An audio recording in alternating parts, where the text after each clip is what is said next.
আজকে তোমাদেরকে অন্তরীকরণের একটি কি অঙ্ক দেখানোর চেষ্টা করব। দেখো ddx কত, এটি কত, x মাইনাস এর কত, 3 কত স্কয়ার। একটা অঙ্কের কি অন্তরীকরণ করতে বলছি। আচ্ছা একটা অঙ্ক যদি আমরা অন্তরীকরণ করতে যাই ddx কত, এখানে বর্গের সূত্র যদি বর্গ করি x স্কয়ার মাইনাস কত 6x প্লাস কত 9, ঠিক না? এখন এইটা যদি আমরা অন্তরীকরণ করি তাহলে কি একবার এটার সাথে ddx কত x স্কয়ার, হ্যাঁ, মাইনাস একবার এটার সাথে তাহলে কি ddx কত 6 কত f প্লাস ddx কত 9, ঠিক না?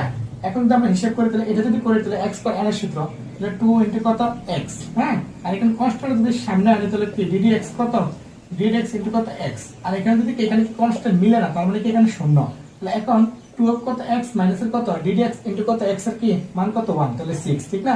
আর এখানে প্লাসের শূন্য লেখা লাগে না। এখান থেকে যদি আমরা কি 2 কমন নিই তাহলে কত x মাইনাস কত 3। এটা হচ্ছে আমার কি অন্তরীকরণের কি এই অন্তরীকরণের কি রেজাল্ট। আশা করি বুঝতে পারছি। আল্লাহ হাফেজ।